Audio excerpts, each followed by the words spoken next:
back to panel 4. As many of you already know me, but I am Lisa Battaglia. I'm an advisor at Education Council. I've been part of the Society's consortium team since its inception.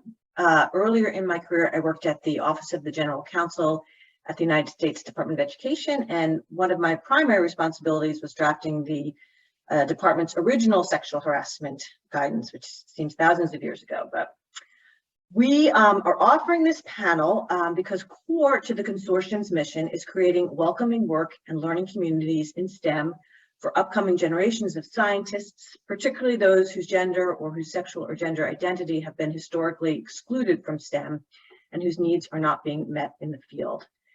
Therefore, I'm thrilled to welcome and introduce our next expert panel to elevate important actions that societies and institutions can take to create more equitable and inclusive climate for students, early career professionals, and others in the LGBTQ+ community in the STEM fields. We're joined today by Dr. Andre Issacs. He's a professor of chemistry and also the principal investigator of the Issacs Lab at the College of the Holy Cross. He's an influential faculty advocate and mentor for students in the LGBTQ+ community in chemistry and beyond. Professor Issacs is dedicated to undergraduate students and their pathways forward with a unique brand of inclusive pedagogy and a highly effective presence on TikTok. We're also joined today by Dr. John Freeman, who's a professor of psychology and director of the Social, Cognitive, and Neuroscience Laboratory at Columbia University. His field of research examines the cognitive and neural mechanisms underlying persons' perceptions, stereotyping, and less conscious forms of bias and decision-making in social contexts.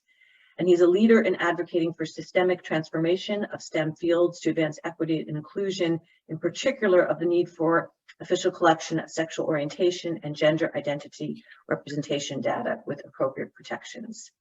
So with that introduction, I'm going to ask Dr. Issacs to speak to us first. Thank you, Dr. Issacs, for being here. We so appreciate it. Thank you so much for having me, and I hope my comments will be received well on this panel. And so yeah, the title of what I'm going to share with you today is Inclusive Excellence, Belonging in STEM. And I think this is a very important work and something that's really important to me, because I think right now in STEM, we're really at a crossroads. If we think about the past several years, we've been faced with a number of challenges, particularly, of course, when we think about the pandemic. COVID-19 has really pushed us to think about different and more effective ways we communicate. We teach students and we work with people in our places of education and institutions. And we've also had to really deal with some racial reckoning that's come out of the George Floyd riots in the middle of the pandemic. And also we've seen an increase in our society, particularly at the government level, of anti-LGBTQ sentiment, as we see a lot of bills being passed or pushed forward, 400 plus bills actually since 2018, with half of those coming in 2022 alone, that are particularly targeted towards our younger students, particular trans youth. And so it is really that backdrop that I think, as educators, we really have to start thinking beyond our safe options as academics, where our way we educate is really particularly geared towards a focus on content that has been shown to make a little difference, I would say, in the persistence in the STEM pipeline of underrepresented groups. And we have to start shifting to focus, I would say, on the social and the psychological aspects of inclusion in order to make an effort to improve what I think is the important ingredient to retention of minorities in STEM, and that is a sense of belonging. Next slide, please. But before we move to address these issues, I think we have to think about how it is that we educate and how it is that we operate in our places of higher education. And David Asai posted this fantastic paper, published this fantastic paper in Cell called Race Matters, which really pushed the education community to think about how we're educating. And that is that we really use a lot of deficit thinking in our education, right? These deficit-based approaches are what have really dominated the way in which we think about educating a diverse and broad range of students. And with it comes some risks, right? We're assuming that students lack interest or preparation. And then there's this fix the student mindset that has been shown specifically as a result of race to not close the racial and ethnicity gap. And you can see on this chart on the right here that the persistence in STEM by non-people excluded by on the basis of their ethnicity and race versus people excluded by their ethnicity and race have not changed, right? The persistence has not changed since 1992. Right. If you look closely, one might argue that we're actually seeing less people from underrepresented groups in getting PhDs today than we did in 1992. And so David Asai argues here, right, that it is necessary, right, to create institution-centered approaches that will change the culture, right, the environment, the culture of science and education, so that students feel that they belong and that the system expects them to be successful. Next slide, please. And so deficit thinking, you can click again, thank you, sorry. Deficit thinking is really well studied in the literature, in the education literature, and it carries with it a risk, I would say, of reinforcing the status quo, right, instead of imagining a way out. And there are lots of people who've done a lot of research on deficit thinking. Patton in particular and co-workers have really shown that this type of thinking has this blame the victim orientation, where it ignores the role of educational systems in reinforcing social inequities, and that it's a symptom of a larger systemic oppression, right, where it's focused on meritocracy and supposed colorblindness. And that is pervasive and implicit in nature, right? It really sneaks into the way we talk to students, the way we set up our procedures, and it keeps us really trapped. And so it also reinforces these hegemonic systems that see low expectations and student disengagement, and prevents a focus on the root cause. Next, please. So Harper and co-workers really did some research that I think is in line with what we want to think about today. And a preponderance of research on students of color, in particular in STEM, tends to examine the factors that are related to failure than achievement. And so Harper is asking us to like redefine this and rethink about how we go about this. And instead of framing it in terms of failure, why don't we frame this in terms of achievement? How do we help students to overcome the hurdles and barriers they face to access? What are some successful supports and interventions that we can employ? And also, how do we help students to resolve their identity conflicts and to thrive in what is deemed a racist and culturally unresponsive environment? Next, please.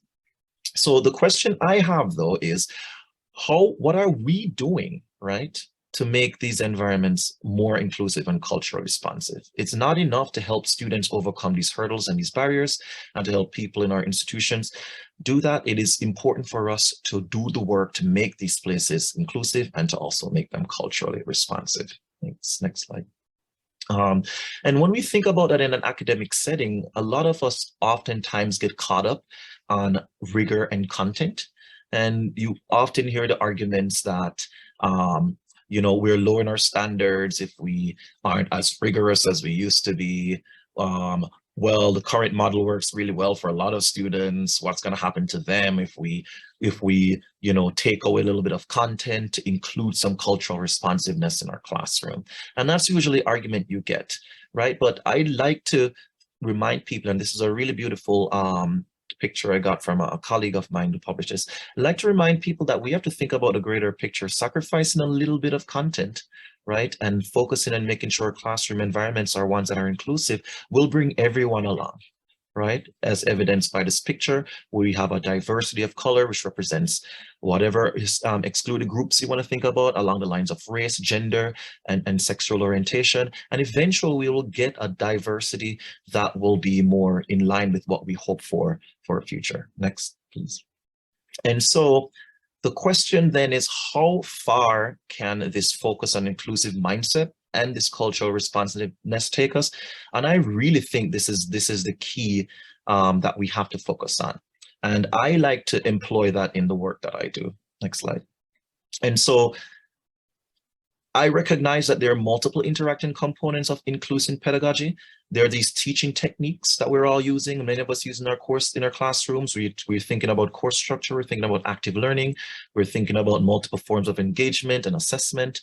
But the two big pieces that I think that are going to address cultural responsiveness is really the instructor mindset, and also the classroom culture and ecology that we build. And so we have to have a growth mindset towards students and towards people excluded in our environments, and we have to do that authentically. Also in our classroom, we have to address microaggressions when we see them, right? We have to be the ones who set the tone. And as a result, we need to promote a sense of belonging in our classrooms. Next, please. And so to talk about the instructor mindset, I make, as Lisa mentioned, as Jamie mentioned, I do a lot of work using social media to kind of combat a lot of what I think are negative stereotypes of what it's like to be in STEM. And that's because I think we have to communicate this growth mindset, as I said, and we have to do it in an authentic and believable way. And so what I did here in one of my videos is just showcasing a different way of an instructor approach to education, one that's rooted in a growth mindset. I hope it comes across that way to my student. And then I just recorded a day in the life of a professor and posted it. And so this is the video. And so what you might see from that video is a faculty member who is, and by the way, that was recorded on a Sunday, and that was the context of it, is a professor shows up to work on a Sunday to spend his day with his students. And what I hope to show from that is we can be authentically ourselves. The way I'm dressing, I'm wearing a leather jacket, right? Professors aren't typically expected to dress that way. That is how I represent myself. That is who I am. I'm authentically me in the way I interact with my students. And also I am showing that I believe in them, right? The music choice, actually, they suggested this song. The lyrics, reflects hopefully the way I believe, my view of them. Like, they're unstoppable, they're Porsche with no brakes, they're invincible, and they will win every single race. And so we have to think about this growth mindset where we're showing our students that we actually do believe in them, and we're doing it authentically as ourselves. All right, next slide, please. Thank you. And I want to turn my attention then to talk about ways in which this can be imagined from LGBTQ plus standpoint. As someone who identifies at the intersection of different minoritized identities, as someone who's an immigrant, as someone who's Black, as someone who is queer, I think this is important when we think about this sense of belonging as it relates to students who identify as LGBTQ plus. And that's because a lot of the literature out there really is just focused on race and ethnicity, and there's not a lot of literature that talks about how does one go about creating an environment and academic space that will result in improved outcomes for students. And Hughes really published this fantastic paper that really talked about the fact that, there's a lot of resistance, particularly in STEM, right, to include social issues in the STEM curriculum, and that's because a lot of people in STEM kind of see that as irrelevant to technical expertise, right? We're here to learn how to do and use an instrument. There is no place for us to bring cultural responsiveness into the course room. And there have been more strides made in the humanities and the arts, but still not enough. And it's important for me in STEM to think about this, because what we're seeing in the data is that there are a lot of LGBTQ plus students who come into institutions of higher ed willing to join STEM. As a matter of fact, the data shows there are 9% more LGBTQ plus students on average that come in with an interest in STEM, but then they're 10% less likely to stay in STEM by the end of their academic career, even after having a research experience. And what that speaks to for me is that we have these environments where we have this enthusiasm that is stifled by what might be a toxic and homophobic and work environment that results in a lot of our students, LGBTQ plus students, falling out. And this does not stop there, right?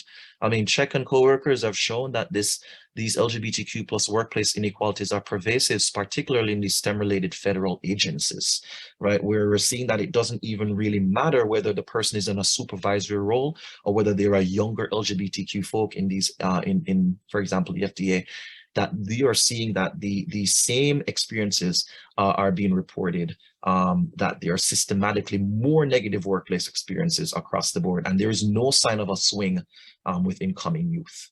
And this is unfortunate because research shows that mentoring for LGBTQ plus students is one way of improving retention.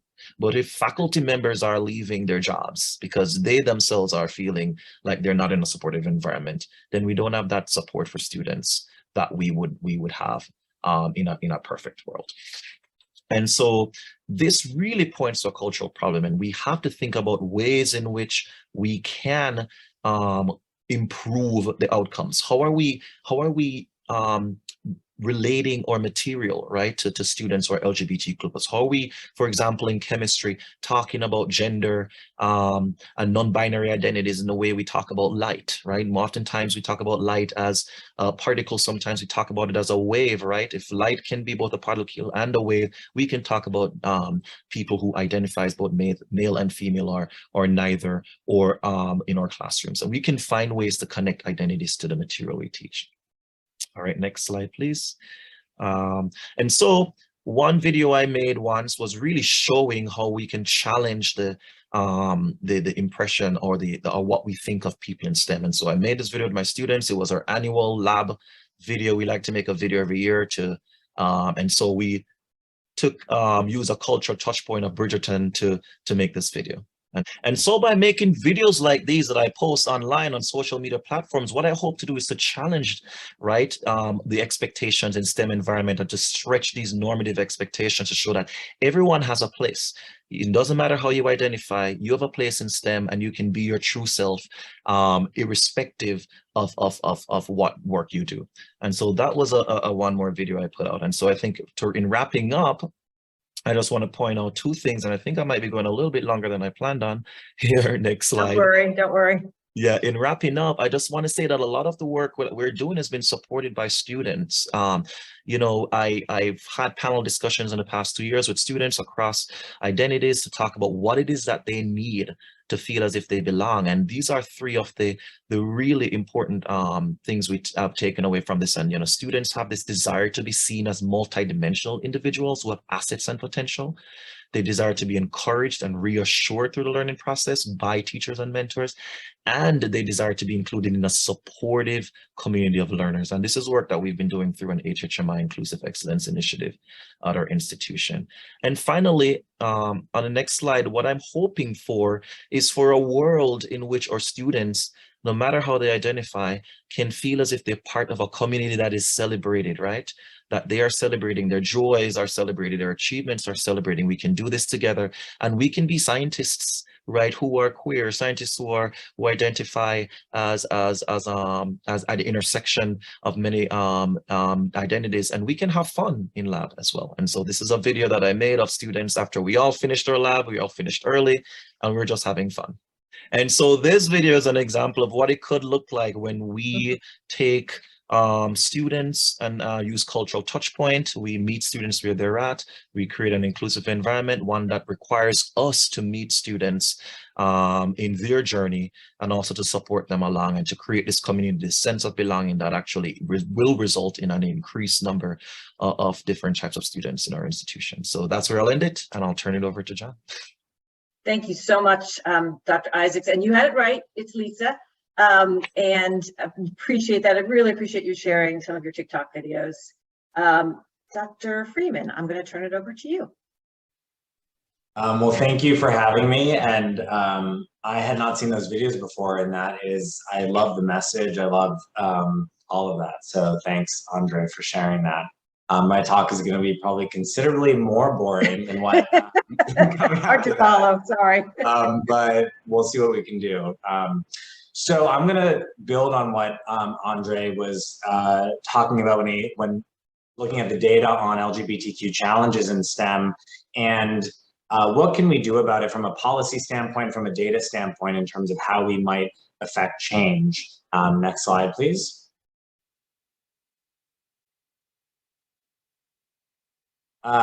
So just by way of introduction, as Lisa mentioned, I study the cognitive and neurobiological mechanisms underlying split-second social judgments and less conscious forms of bias. And I think my perspective on these issues is sort of informed, thinking about less conscious forms of bias and thinking about the sort of insidious ways that these kinds of preconceived notions can manifest in STEM education in the workforce. Has kind of shaped how I think about LGBTQ challenges in STEM in particular, and of course, how these intersect with other underrepresented groups, race, disability, and first-gen students, et cetera. Next slide, please.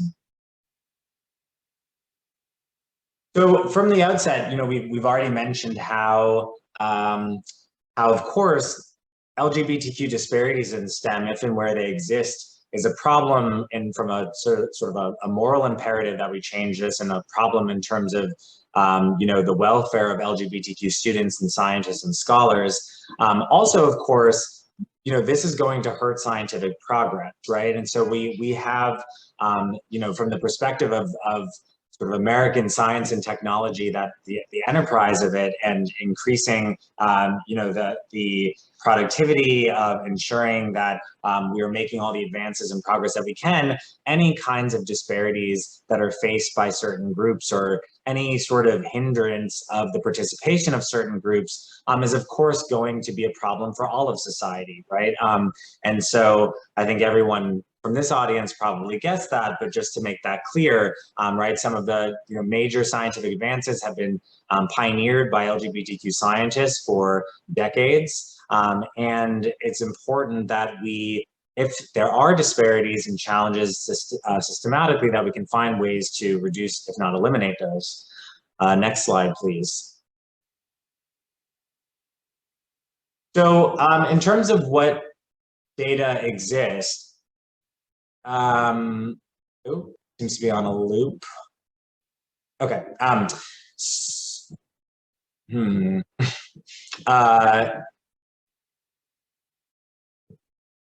Well, okay. I'll fix it real quick. Okay. The animations.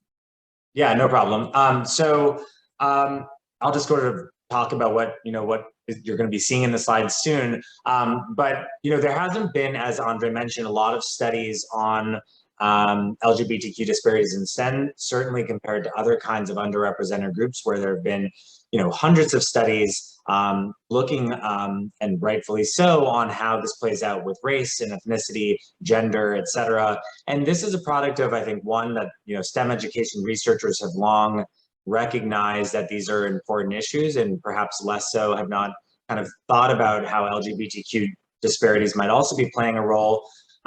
Also, I think funding mechanisms from grants in terms of NSF and NIH, in terms of funding research that looks at LGBTQ disparities in STEM. So there's sort of a confluence of different factors that might have led to the situation which we don't have a lot of information on LGBTQ disparities in STEM.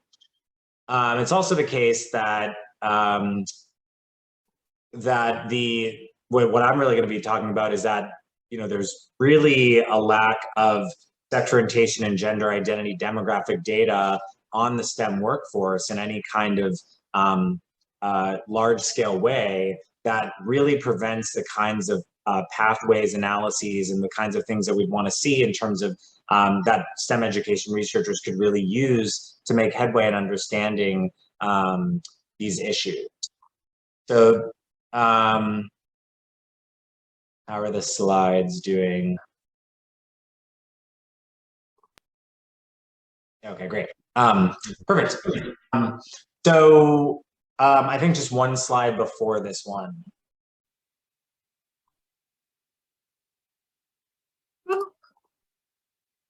Yeah, that's great. What data do exist, right? So estimates suggest, which is really, not from very inadequate data, but what estimates do exist suggest that, 17 to 21%, you see an underrepresentation relative to what would be expected in the US population of LGBTQ individuals in STEM. So 17 to 21% less LGBTQ people than expected in STEM. And even using federal surveys like the American Community Survey, which doesn't have a sex orientation measure, but it does allow individuals to indicate whether they are in same-sex or other sex couples. So major caveat, you're only looking at those in couples, but it's a very large and important federal data set. And from this data set, men in same-sex couples have been shown to be less likely to complete an undergraduate degree in STEM and less likely to be in a STEM occupation relative to men in other sex couples. And the same pattern is replicated among sexual minority men, meaning those who identify as gay, bisexual, or queer, versus straight men in the CDC's National Health Interview Survey, which did have an actual sex orientation measure. And when we look at the gap size of STEM bachelor's degrees, you can see that men in same-sex couples have an underrepresentation, or there's a gap size in STEM bachelor's degrees that's sort of sitting in between the gap size you see among women relative to men, but it's larger than the gap size in terms of Black individuals earning fewer STEM degrees than white individuals. The work that Andre also mentioned by Bryce Hughes and colleagues that showing that compared to straight men, sexual minority men in particular were 13% more likely to leave STEM for a non-STEM major from freshman to senior year, even though critically they actually show greater signs of engagement in STEM in terms of research and lab participation. From the data that Hughes provides, there is this overall, we can talk about this later if it's of interest, there is this overall effect of sexual minority students. But when you dig further, there's this interaction with gender, right? Where actually the sexual minority men are showing very strong signs of retention issues, whereas the sexual minority women, not so much. And we'll talk about that later and what that might mean in terms of underlying mechanisms. Next slide, please. So other data besides sort of looking at the pathways are that LGBTQ people in STEM, in terms of general surveys from the community, report more negative workplace experiences than do non-LGBTQ people in STEM, and even than LGBTQ people in non-STEM industries. LGBTQ people in STEM are more likely to experience career barriers, harassment, and professional devaluation than non-LGBTQ people. Roughly 70% of sexual minority STEM faculty members who are out at work report feeling uncomfortable in their department. More than 40% of LGBTQ people in STEM are not out to colleagues, according to one survey. And in some STEM fields, such as in physics, they've conducted surveys on their own STEM field and community, finding, for example, in US physics, that 21% of LGBTQ people reported being excluded, intimidated, or harassed at work due to being LGBTQ, and 75% reported feeling uncomfortable at work, and these negative experiences predicted a desire to leave STEM. So suggesting that there's clearly some serious issues in terms of the culture in STEM. Next slide, please.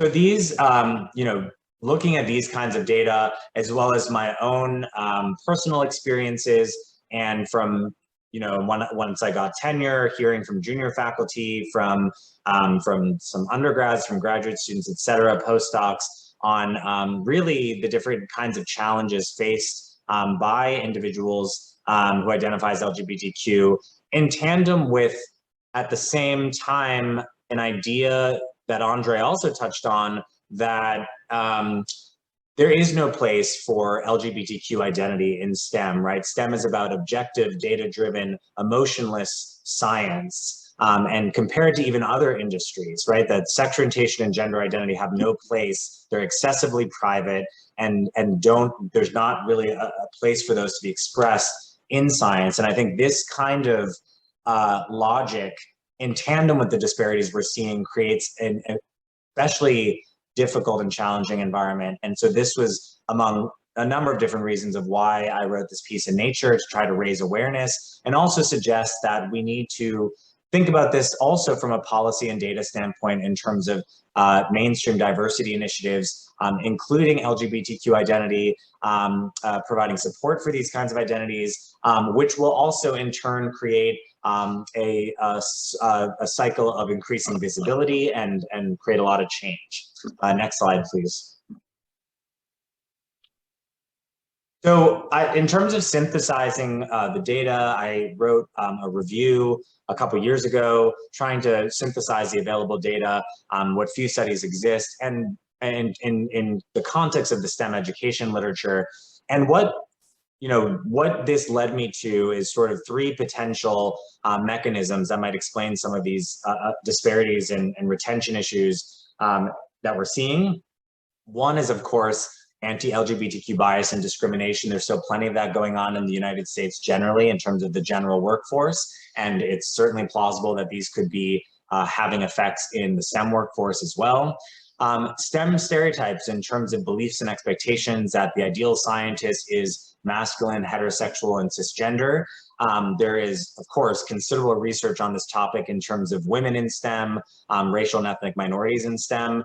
And also this could be playing a role for LGBTQ individuals in STEM. And interestingly, if we think about masculine STEM cultures and stereotypes about gay men and about lesbians, or really more broadly, sexual minority men and sexual minority women, this might be explaining the asymmetry that we're seeing in terms of sexual minority men showing a lot of the disparities, whereas sexual minority women, not so much. And it might be because in terms of stereotypes linking sexual minority women to masculinity and sexual minority men to femininity, and how that fits or does not fit with masculine STEM cultures. And we can talk more about that later. And these STEM stereotypes, right, could be leading decision makers, faculty, STEM practitioners to, make decisions, interact with, et cetera, with LGBTQ students, trainees, scientists, and also, of course, LGBTQ students and scientists, how they view themselves, right, and how they align or don't align with those STEM stereotypes and those expectations. And as Andre said, how that creates a sense of belonging or does not create a sense of belonging in STEM. And as I alluded to earlier, I think there are unique aspects of STEM cultures in particular, and STEM norms of impersonality, which really, in terms of Andre's videos, the TikTok videos, the kind of, I think you called it cultural touch points, but kind of connecting, right? But this, particularly in STEM, where we have this objective, data-driven, and emotionless kind of ideology, which is, of course, very valuable in some respects, but has these norms of impersonality, not, sort of keeping your personal life separate. We have expectations that if the best tenure track job appointment is in a geographic location where you'd never want to go, you go there to follow the science, right? You're supposed to be abdicating personal life for the higher order purpose of pushing along a publicly sort of, invested in science. And I think what that can lead to is this excessive, compartmentalization of your personal life from professional life that exists in STEM relative to other industries. I think also can prevent identity disclosures in terms of disclosing your identity at work and having to be excessively private, because disclosing an identity, being more open, suggests that you are being non-scientific, perhaps, or you're being, you're kind of violating those norms. Next slide, please. So what can we do about these sorts of issues? And I've really focused on the lack of data and how data can affect policy. So what I noted after writing the Nature piece was that the National Science Foundation's National Center for Science and Engineering Statistics surveys of the US STEM education in the workforce don't include sex orientation and gender identity, and they haven't included these since 1957 when these surveys were initially launched. These include, of course, the National Survey of College Graduates, Survey of Doctorate Recipients, and Survey of Earned Doctorates. I'm sure many of you are in the audience are familiar with these surveys. The Survey of Earned Doctorates, for example, is an annual census of every single newly minted PhD in the country at every accredited doctoral institution. And of course, doctoral institutions get these data back from NSF, and so they're very valuable for doctoral institutions, for researchers, for policymakers. This is how we make a lot of diversity decisions and diversity definitions, and how Congress directs federal resources, et cetera. So these surveys go to NSF, which generate reports like the Women, Minorities, and Persons with Disabilities in Science and Engineering report, Science and Engineering Indicators report, and these go to NIH, Congress, and policymakers, university diversity offices, et cetera. Next slide, please. So if we were to include sex orientation and gender identity in these surveys, would allow researchers and policymakers to track LGBTQ disparities and career and educational barriers, including how these intersect with race or economic background or disability, allow for the development and testing of strategies to increase the retention of LGBTQ people in STEM if and where there are leakages in the pipeline, help universities, funding agencies, and scientific societies prevent or stop bias and pipeline issues, inform directly NSF and NIH diversity initiatives in terms of the Graduate Research Fellowship Program, the National Research Service Award, and university diversity initiatives for recruiting faculty and trainees. And also, I think, help change the conversation in STEM more broadly. The fact that this information is included in official surveys and reports, I think, would help to change the conversation in STEM more broadly and recognize LGBTQ identity as a form of STEM diversity. Next slide, please. So given the importance of these data, since 2018, I've been leading an effort urging the National Science Foundation and the White House Office of Management and Budget to include sex orientation and gender identity questions on these national STEM educational workforce surveys. And fortunately, I have been able to work very closely and collaborate with the American Association for the Advancement of Science and the American Educational Research Association, who've been really instrumental in pushing this effort forward. And this has been a long, far longer than we ever imagined effort. But one that is finally showing bearing fruit. So next slide, please. So initially, back in 2018, NSF indicated that they would be piloting sex orientation and gender identity questions for their surveys. Finally, this took several years. That there was limited time and resources according to what they cited as sort of the issues. But finally, as of April 2021, there is piloting, and it looks like actually in the next couple months, we might see some decisions about what NSF is going to do on the basis of a lot of their piloting. But an initial reaction, sort of a knee-jerk reaction that NSF had, that I think a lot of people might have, and certainly rightfully so, their concerns about how could we possibly ask these demographic questions on national STEM education workforce surveys, every PhD recipient in the country. What I just want to direct people's attention to, next slide please, is that these major federal surveys have been collecting these kinds of data for several years now with plenty of success. The Department of Education, for example, since 2016 has been including sex orientation and gender identity questions on surveys of high school graduates and college students. So for example, this is showing you data from the 2016 follow-up to the high school longitudinal study of 23,000 or so high school freshmen.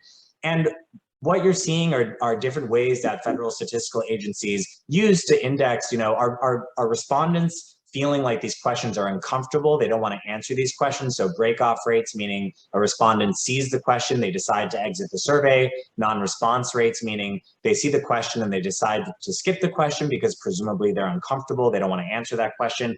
Or how long it takes to complete the question, which might suggest that it's not comfortable to them, or undue cost or burden, which is something that federal agencies care about. Next slide. I think it should be a animation. Yeah. So when we look at birth, sex, gender identity, and sex orientation, these questions all elicit less reduced break-off rate, non-response rates take less to complete relative to questions like income and disability. Next slide.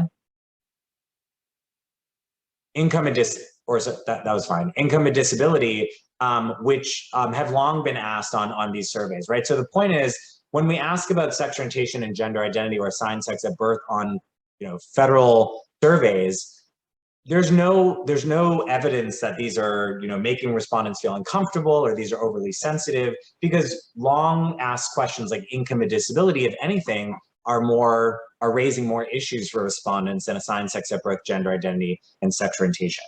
Next slide.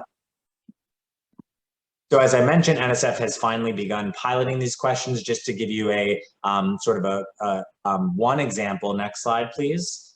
Just to show you, so NSF is currently piloting this potential arrangement in terms of asking about sex orientation with check all that apply, and as well as a optional write-in, as well as a two-step gender identity measure, which if you have questions about how that works or the purpose of asking about both assigned sex at birth and current gender identity, I'm happy to do that later.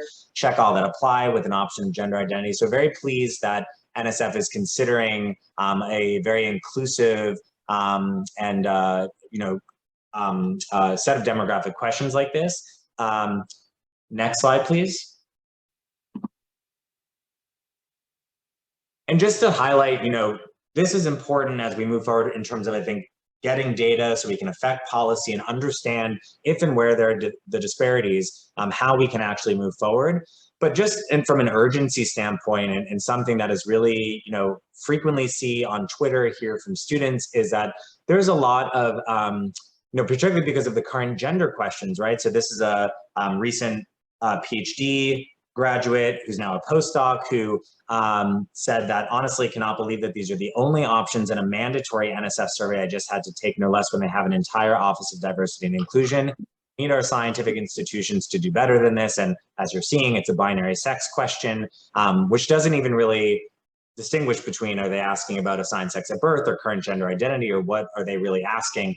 And it's, remember, right, it's a mandatory survey to take to receive the PhD at most doctoral institutions. And so we need SOGI data, sex orientation and gender identity data for policy, but also there's inadequate questions being asked currently now that I think has really rubbed a lot of students the wrong way and made them feel, when we get back to that question of belonging, these are the sorts of microaggressions or sort of implicit signals that students might receive of, really is STEM a place where they feel like they can be included, right? When we see things like this. So and certainly my colleagues at AAAS and ARA, we really hope that NSF moves quickly and finally, and I think we're going to be seeing some major decision making in the next 100 days or so, hopefully. Sorry, so that last slide right there. And I think just, what the major point is that not, of course, that there's a single pipeline, there's multiple pathways, but just that from an academic STEM standpoint, we really need to understand how we get from, entering in undergraduates and those who express an initial interest in STEM all the way to becoming, tenured faculty, all the kinds of attrition. And, we have such a rich and important literature on how this plays out for women, racial and ethnic minorities, how those intersect. And the data are lacking. And until we have the data, we're really going to have a complete and an accurate understanding of how this is, how this is playing out and what we can do to actually change that. So with that, I just want to thank, next slide, please. Just want to thank especially leadership at AAAS and ARA, like Shirley Malcolm and Felice Levine, and happy to take any questions as part of our Q&A.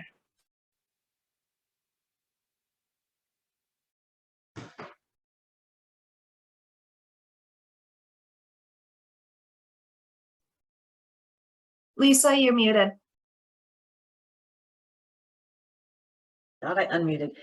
Thank you, John. It's nice to see that you're working with familiar faces to our members already, Felice and Shirley, and that's wonderful, doing that important work. I am going to ask, I have some questions to pose, but we would of course love questions from members who are listening today. You will just put them in the chat box and they'll go to Taylor and Taylor can feed them to me. And let me start with a question to you, Dr. Issacs. Both you and Dr. Freeman actively use social media. Dr. Freeman has 7,000 TikTok followers, which I looked up, and that's apparently a ton of followers. That's considered a lot. And Dr. Issacs or Dr. Dre, 4,000 as you're known on TikTok, you have 400,000 TikTok fans and 27 million likes. Probably know that. A frequent comment I saw on your TikToks was, boy, if I had you as a teacher, I would have never given up on STEM. But Dr. Freeman, you noted in your article of 2008 that there's a danger that social media could be misleading early career scientists because the field is so slow to change. So I'm curious, Dr. Issacs, do you agree with that? Do you think that social media can influence climate and culture? Or in other words, while it seems to be an effective way to reach early career scientists, can it be used to keep them in the field, in the pipeline? And Dr. Freeman, feel free to pipe in as well. Yeah, I do think it's a very important question and statement to make that, and I do agree with John that it isn't the experience that I showcase in a lot of my videos that my students have, and I even tell my own students that it's very unique to this institution, right, and the space that they're currently find themselves in, and that when they go on to graduate school and to industry or in the workforce in general, that they will face environments that will be a lot more challenging to be themselves in. But I do believe it is a slow change, but it is an important change. And I think I make that very clear that we have to start somewhere. and we have to empower students to not only see by showing them what a space could look like for them to be for them to operate at their best, by showing them that they'll be able to ask questions and to push their graduate institutions and beyond to adopt policies and to operate in a way that reflects their philosophies and where they feel safe and where they feel as if they can be themselves. So we're seeing that. I've given a number of talks to different institutions of higher ed in STEM, and there are a number of graduate programs that are having organizations that they build, student organizations, where they're pushing faculty and pushing their institutions to be more welcoming and to be more culturally responsive. And so it has to start somewhere. And yes, it's not something that's happening everywhere, but it's a start. Did you want anything to add? Sure. Yeah. And I think that's absolutely right. And it's sort of a bottom-up approach in terms of creating the change you want to see.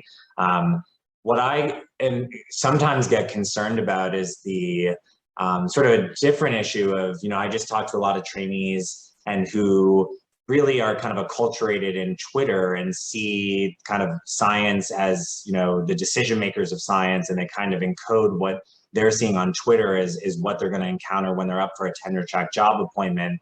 And, and sort of, which I think is very much in line with what Andre is saying. It's kind of like post the fun animated GIFs and kind of, really show your identities and your color, and it helps you find your tribe on Twitter. But then when you're up for a job, maybe in a geographic location where they're concerned that, would this person really want to come here and recruit? And sometimes I think there are these, in terms of the slower changing nature of how this plays out in terms of, tenured faculty voting on tenure track recruits, and the question of fit. And fit, of course, can mean, is a great question in terms of, does this person fit scientifically in our department? But then it's sort of, oh, well, I went to this, tenured faculty in a part of the country or in an institution where they don't think this person is going to really stay besides a couple years. And they go to the person's Twitter feed and they see, okay, this person is LGBTQ, and they might not have any animus against that, but think this person isn't going to come here for more than 3 years. And basically have a stereotype in making a decision about fit on behalf of the trainee. And if we don't have official, of course, there are non-discrimination policies at almost any university, of course, right? But in terms of diversity initiatives that are in place for many reasons, but among them to provide mechanisms to buffer against this kind of stuff, right? It's sort of, we recognize that we need to bring in different underrepresented groups, even if we don't immediately think they're going to fit immediately in our department, and we have funding for that and infrastructure. I think we need that also for LGBTQ identity as well, especially to protect for these kinds of things. So my only concern about kind of the enhanced visibility is just that I hope that students don't necessarily think that that's what it's going to look like when they come up for the tenure track job. But that said, I certainly don't want to have a pessimistic message of, you have to create the change you want to see. So we need to do that. But I also want to have, we have a unique industry where it's sort of, it's either you make it or you don't, and you exit academic STEM. Of course, there's many valuable pathways besides that, but I want to see the people that are interested in staying in STEM to stay in STEM, to make that bottom-up difference and create the change in culture. I don't want them to leave, STEM because they didn't get a job because they had too much, evocative Twitter animated GIFs, which I just want to be realistic about it. So these are the kinds of things that I think about it and worry about. But yeah. Thank you. Those are both very thoughtful answers. Dr. Freeman, a few questions related to data. So do you know how many societies are gathering SOGI data? Is that list of questions official yet, so it could be used by our members to collect it themselves? And finally, are there ways that our societies can reinforce or support your efforts to get this data included in NSF surveys? I know that's 3 parts, but all related to that. Yeah, great question. Yeah, I think in terms of, I only know from from various societies that have contacted me that are interested in adopting SOGI measures, sex orientation and gender identity measures, and how do we do this. And also there's immediately kind of thoughts of how do we protect confidentiality, or, you know, these kinds of questions. So I don't know of any sort of some kind of survey of societies where that information is available. Fortunately, with Shirley, who I see is on the call, with AAAS, we have secured a philanthropic fund for the next 3 years to really get at this in terms of U.S. universities and academic institutions, finding out what's the status of SOGI measures, if at all, across U.S. universities. So that's kind of one sector, but of course, scientific societies or academic societies is a big part of that too, which I don't really have any good sense of. I am part of, there's a couple initiatives that have sort of provided best guidances for scientific societies and how they would ask these questions, or the importance of demographic data that I've been a part of, like ALBA, which is a sort of equity in brain science initiative. And then in terms of how to support, you know, I think a lot, my sense is NSF NCSES has certainly heard from AAAS, ARA, and I, as well as a few other organizations, and they have certainly gotten angry emails and letters from, especially on the gender identity question, in terms of why, if PhD recipients that are non-binary, that identify as trans, that are being asked to, are they male or female, and that's the end of it. So very unhappy survey respondents. So I think they're getting the picture, I think. My sense is, with recent policy developments, in particular, the executive order on advancing LGBTQI+ equity a couple months ago, that actually Section 11 requires federal agencies to come up with a plan of action of how they're going to collect data to advance and understand LGBTQI+ equity.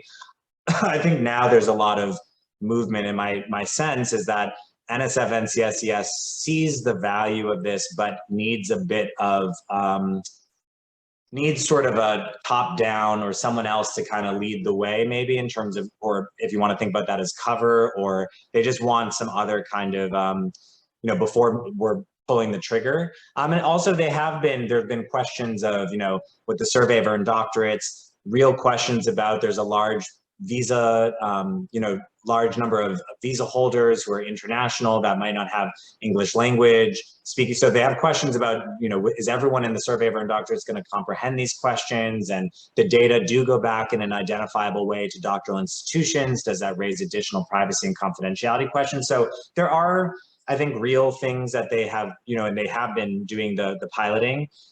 So I don't know what more can be done, or if there's any kind of, I think they get the picture that people want to see this. But if you, I mean, if you know, the Societies Consortium is, you know, knows the NSF NCSES folks well, or decision makers at NSF, I think that could certainly do something. But I think I certainly appreciate the, you know, the desire to push this forward too. So thank you.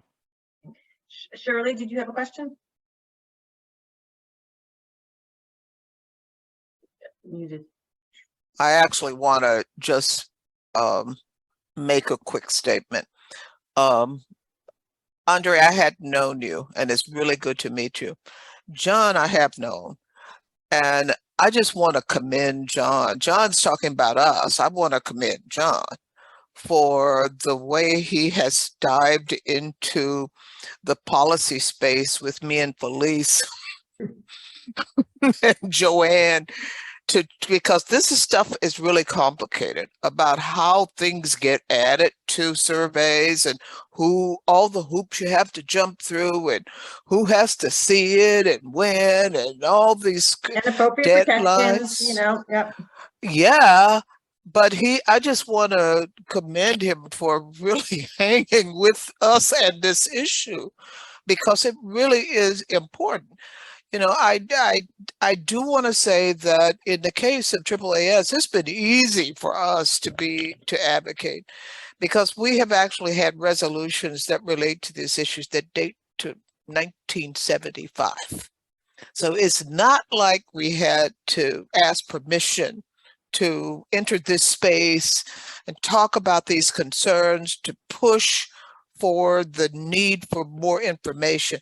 But I want to acknowledge John for really diving in, and Felice knows this as well as I do, how tough it is to make sense out of all this. But the other thing is that all of us started this journey because of things that relate to gender. And the intersectional space, we cannot ignore the intersectional space. So that's why we end up looking at issues of race, and we end up looking at issues of gender identity. We end up looking at disability and all of these other kind of bias areas. And I think that that is a really, really important part of the work that the consortium really is, in fact, focusing on. And I would urge our society colleagues to just look at your own diversity statements and look at your own mission statements. See whether this is actually being included, because in fact, you have an opportunity to try to at least deal with some of the other harm that people would otherwise see. I had two trans women that I met when I was giving a presentation, and I was really interested that they were willing in that space to come out to me. But in fact, the point was that they said that when they presented a different way, they got lots of opportunities to work with the societies. And when they transitioned, that nobody called them. So we do have an opportunity to try to make up for some of the craziness. And so I just want to put that on the table. Sorry about that. No, thank you. Appreciate that, Shirley. Dr. Issacs, I had a question for you. Your TikToks clearly demonstrate the value of breaking down hierarchies and sort of elevating and sort of eliminating that subordinate superior position between faculty and students. I'm curious if you and your students establish a code of conduct in your lab or in your classroom, so that, you know, while the old norms are broken down, it's clear that there's, you know, new norms that reflect mutual respect, care, excellence for the field, for the lab.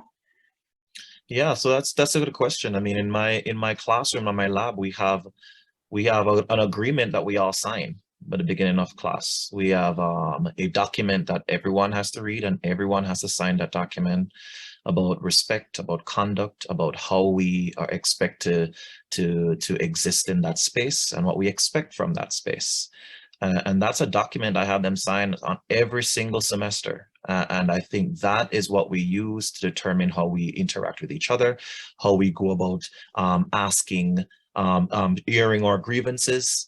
How do we share our concerns in a way that doesn't push anyone to the side or actually results in better conversation? And also avenues for sharing with me. If there are any microaggressions they face, then they know they should come directly to me and I can work with them. And also I empower them to know that if you think I microaggress you, please talk to another student in the class, and then you all can share that with me if you feel that that's an issue. So I think the problem with power dynamics is a long age problem, is that people in power seek to maintain power, right?